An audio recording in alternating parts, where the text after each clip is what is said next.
Imran Khan jail میں ہوتے ہوئے بھی جیت گئے۔ پاکستانی فوج کے اندر سے ایک آرمی افیسر نے امریکہ کے دی انٹرسیپٹ اخبار کو بتا دیا، کاپی بھیج کے، کہ سائفر موجود تھا۔ اس کے بعد پاکستانی قوم کے اوپر آزمائش، جبکہ اسٹیبلشمنٹ پی ڈی ایم بے نقاب ہو گئے اور جھوٹ پکڑا گیا۔ اس چیز کا کتنا بڑا امپیکٹ ہے جب نگران حکومت بننے جا رہی ہے، جب عمران خان جیل کے اندر ہیں، اور دی انٹرسیپٹ کی اس خبر کی کتنی حقیقت ہے، اس کے پہلے حصے میں آپ کو سارا قصہ بیان کریں گے۔ السلام علیکم، آپ دیکھ رہے ہیں گورکھ دندہ، ابرار قریشی آپ سے مخاطب ہوں۔ جو سائفر پچھلے کئی عرصے سے گورکھ دندہ بنا ہوا تھا، وہ آج حتمی طور کے اوپر سلجھ چکا ہے، اور اس کے بعد بھی اگر کوئی یہ سوال پوچھے کہ سائفر تھا یا نہیں، سازش یا مداخلت ہوئی تھی یا کہ نہیں، امریکہ نے سازش کی تھی یا کہ نہیں، تو پھر اس سے بڑا احمق کوئی ہو نہیں سکتا۔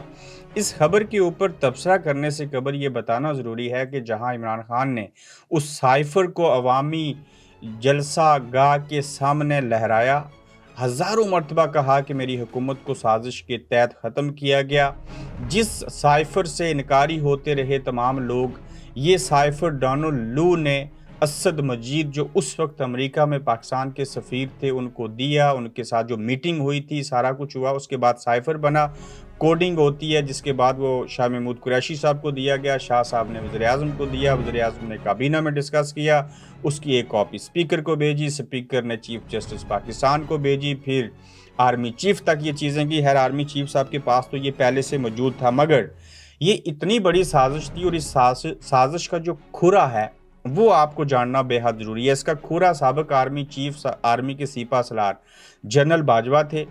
جب رشیا کی اور یوکرین کی وار شروع ہوئی تو اس میں پاکستان کے چونکہ پہلے سے ڈائیلاگ جو تھے وہ رشیا کے ساتھ چل رہے تھے، جس میں گندم کی سپلائی تھی، جس میں تیل سستا لینا تھا، اور بھی ساری چیزیں تھیں۔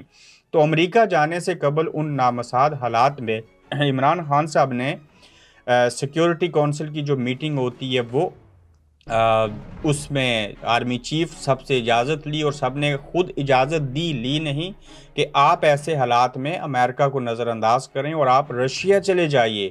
جب انہوں نے رشیا بھیجا عمران خان کو، اور اوپر سے امریکہ کو بتایا کہ عمران تو آپ کے مخالف ہے، یہ تو سیرت النبی کنفرنس بھی کرواتا ہے، یہ تو پوری دنیا کی امت مسلمہ کو اکٹھا کرنا چاہتا ہے، اس نے تو اسلامی سربراہی کنفرنس کروا دی، عمران خان تو یونائٹڈ نیشن میں پتہ نہیں کیا کیا باتیں کرتا ہے، یہ تو امت مسلمہ کا لیڈر بن چکا ہے۔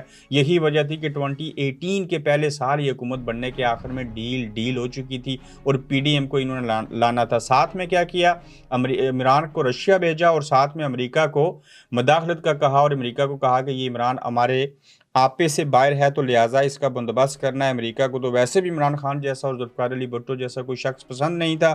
تو پھر کیا ہوا کہ وہ کہانی آگے بڑھتی گئی۔ بیچ میں قصہ مختصر کرتے ہوئے، آج دی انٹرسیپٹ امریکہ کا ایک بہت اچھا اخبار ہے۔ اس اخبار نے جو ہیڈ لائنیں لگائی ہیں ان کو اردو زبان کے اندر، چونکہ میری آڈینس اردو ہے تو میں آپ کو دکھاتا ہوں، اس کے ساتھ کچھ سکرین شاٹ بھی میں شیئر کرتا ہوں۔ امریکی تحقیقاتی ادارے دی انٹرسیپٹ نے سائفر کی کاپی حاصل کر لی، اور سائفر کی کاپی پاک فوج کے کسی افسر کی طرف سے بھیجی گئی۔ سائفر میں واضح طور پر عمران خان کو حکومت سے ہٹانے کا مطالبہ کیا گیا۔ نیچے والے لنک سمیت جتنی چیزیں ہیں ہم کوشش کریں گے کہ اس میں چیزوں کو وہ ہائی لائٹ کریں۔ انٹرسیپٹ کا جو لنک ہے وہ بھی آپ کو پرووائڈ کر دیں، یا آپ گوگل کے اوپر جا کے اس خبر کو پڑھ سکتے ہیں۔ اب وہ غدار کون ہے پاک فوج کے اندر، حاضر سروس یا سابق فوجی، جس نے امریکہ کو انٹرسیپٹ نیوز پیپر کو یہ کاپی بھیجی؟ انہوں نے اس کی ہیڈ لائن لگائی، اور یہ ہیڈ لائن لگنے کے بعد جیل میں بیٹھا ہوا عمران خان جو ہے وہ ایک مرتبہ پھر سے جیت گیا، اور پی ڈی ایم اور ملٹری اسٹیبلشمنٹ جھوٹے ثابت ہوئے۔ اس خبر کو رکوانے کی کیا کیا کوششیں کی گئی، وہ کل کے پہلے ایپیسوڈ میں، یعنی کہ آج کے پہلے ایپیسوڈ میں پاکستانی وقت کے مطابق، اس میں بھی میں آپ کو چیزیں بیان کروں گا کہ وہاں ود ایویڈنس کے کیسے صحافیوں کو روکا گیا کہ یہ خبر نہیں دیجیے گا۔ مگر اتنی بڑی خبر کہ سائفر تھا، اس کی ایک حقیقت ہے، اور بالکل ڈونلڈ لو ملے تھے، انہوں نے اسد مجید سے میٹنگ کی تھی. اسد مجید صاحب نے پھر ان چیزوں کو خط کوڈنگ کی شکل میں، جیسے ایک سفیر دوسرے کو بھیجتا ہے، وہ ساری چیزیں وہاں پہ بیان کی تھیں. اب دیکھیے کہ اس سارے قصے کے اندر رانا ثناء اللہ صاحب کہتے ہیں کہ امریکی ادارے کی خبر جھوٹ اور فریب قرار دے رہے ہیں اس کو. عمران خان کے خلاف آفیشیل سیکرٹ ایکٹ کے مطابق کارروائی ہونی چاہیے، یعنی اپنی غلطی ماننے کے بجائے ایک اور مقدمہ عمران خان پر درج کرنے کی بات ہو رہی ہے. الٹا چور کوتوال کو ڈانٹے. دوسری جانب جو میڈیا ہے اس کے اوپر پابندی ہے کہ آپ نے یہ خبر نہیں دینی. کیوں نہیں دینی؟ خبر کی تعریف ہی تو یہی ہے.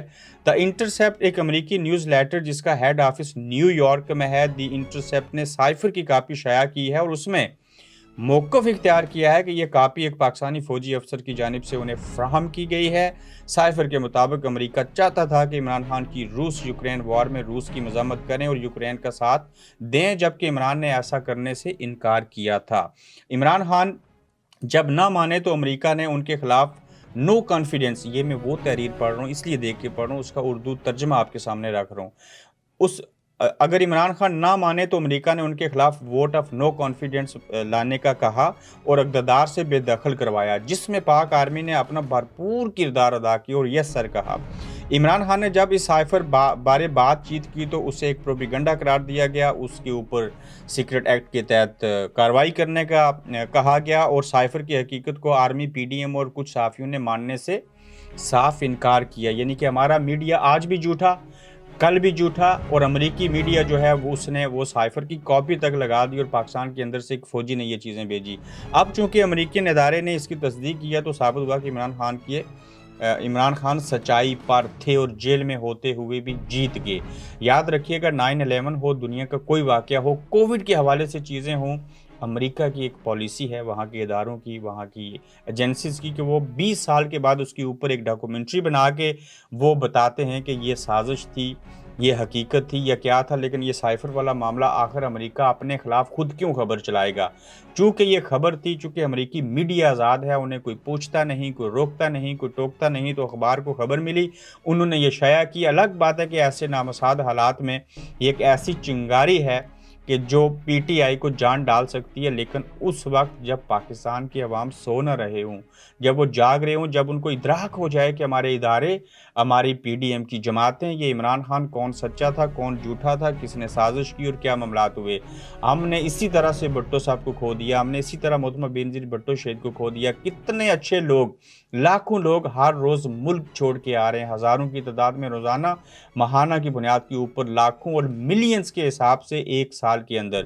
تو جب اس ملک کے اندر سچ کو کوئی سچ نہ مانے، سچ کو کوئی پیش نہ کرنے دے، جج بکے ہوئے ہوں، ڈرے ہوئے ہوں، بلیک میل ہو جائیں، وہاں پہ عمران خان للکارتے رہیں، چیختے رہیں، چلاتے رہیں، کون سائفر کو مانے گا؟ وہ شخص جو عوامی حمایت سے حکومت میں آیا، جو شخص 80% عوام کی سپورٹ اپنے ساتھ رکھے ہوئے ہے، جس نے کوئی توشہ خانہ میں کرپشن نہیں کی، جس نے سائفر کے بارے میں بیان کیا، وہ توشہ خانہ جیسے کیس کے اندر اگر آج جیل کی سلاخوں میں ہے، کالی کوٹری کے اندر ہے، تو یہ ظلم ہے، یہ بے گناہ شخص ہے، اس کے ساتھ ایسے نہیں ہونا چاہیے. کیوں؟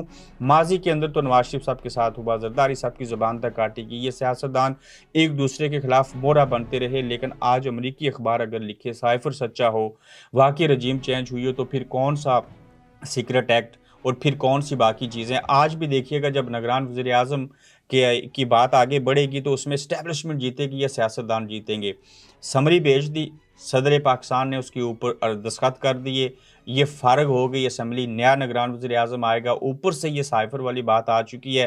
اور اس سائفر کی بات کو اب کون سچا مانے گا، کون جھوٹا مانے گا؟ ہم تو اپنے حصے کا کام کر رہے ہیں، مگر تب بھی مانتے تھے سائفر ہے. بلکہ ایک چیز بتا دیتا ہوں، آج مجھے لگتا تھا یہ سائفر والی جو کہانی ہے نا، شروع میں شاید کو بیانیہ بنایا گیا ہے، مگر آج میں اس کو 100% درست مانتا ہوں اور بالکل یہ ایک حقیقت تھی، یہ سازش ہوئی تھی. یہ امریکہ پاکستان کے خلاف سازش نہیں کرتا، میں آج بھی کہتا ہوں یہ اپنے پاکستان کے خلاف سازش کرتے ہیں. یہ کسی کو نہیں چاہتے کہ وہ اتنا سٹرونگ ہو کے، مضبوط ہو کے ان کو للکارے اور ان کے سامنے چاہے نواز شریف 2 تہائی کی اکثریت سے اقتدار میں آئیں، چاہے عمران خان پاپولر ہو جائے، کسی کو اچھا کام نہیں کرنے دیں گے. 3-4 کام: لوگوں کو صحت کی سہولیات نہیں ملنی چاہیے، پینے کا صاف پانی کبھی نہیں ملنا چاہیے، ان کو تعلیم نہیں ملنی چاہیے، ان کو گھر تک نہیں ملنے چاہیے. کیوں؟ اس قوم کو شعور آ گیا. تو جیسے عمران نے شعور دیا، ہم گئے 30 سال آگے، جتنے مرضی کھلواڑ ہو جائیں، عمران خان دنیا سے چلا جائے، جو کچھ قوم کو بتا گیا، شعور دے گیا، یہ آنے والی 1 صدی کے لیے کافی ہے۔ اب قوم اپنا حق لے سکتی ہے یا نہیں لے سکتی، مگر ان لوگوں نے اس قوم کو جاہل رکھنا چاہا۔ یہ دعائیں دیں اس انگریز کو جس کو آپ گالی دیتے ہیں، جس نے یہ اینڈرائڈ فون بنائے، جس نے انٹرنیٹ ایجاد کیا، جس نے فیس بک بنایا، جس نے ٹویٹر، ٹک ٹاک اور یوٹیوب جیسے پلیٹ فارم بنائے۔ ادروائز اس قوم کو یونیورسٹیوں میں جانا پڑتا اور وہاں پہ پی ایچ ڈی بھی کر لیتے تو اس پاکستان کے نظام کو کبھی نہ سمجھ سکتے۔ اس وقت سمجھتے جب یہ خود مر جاتے، جب ان کی 5ویں نسل بھی قبر میں چلی جاتی، 6ٹھی کو تھوڑی سی سمجھ آنی تھی کہ اس ملک کے ساتھ ہوتا کیا رہا۔ بہرحال باتیں بہت ساری ہیں، لیٹ نائٹ ہم نے اس پروگرام کو کیا، میں کسی تقریب میں تھا جس وجہ سے 1.5 گھنٹہ لیٹ ہوا، جبکہ یہ خبر ہمارے پاس بلکہ سب کے پاس تقریباً پونے 2 گھنٹے پہلے سے موجود تھی۔ اپنا فیڈ بیک ضرور دیجیے گا، آج کون اس ہائفر کو مانتا ہے اور کون نہیں مانتا، اور ایک نیا بیانیہ آئے گا، میڈیا کو کیسے کنٹرول کیا گیا، اس کے اوپر میں آپ کو ود ایویڈنس دوسرے ایپیسوڈ میں وہ ساری کہانی جو قصہ ہوگا آپ کے سامنے رکھوں گا۔ اپنا خیال رکھیے گا، اپنا فیڈ بیک دیجیے گا، پھر آپ سے ملیں گے۔ آپ دیکھ رہے ہیں گورکھ دھندا ابرار قریشی کے ساتھ۔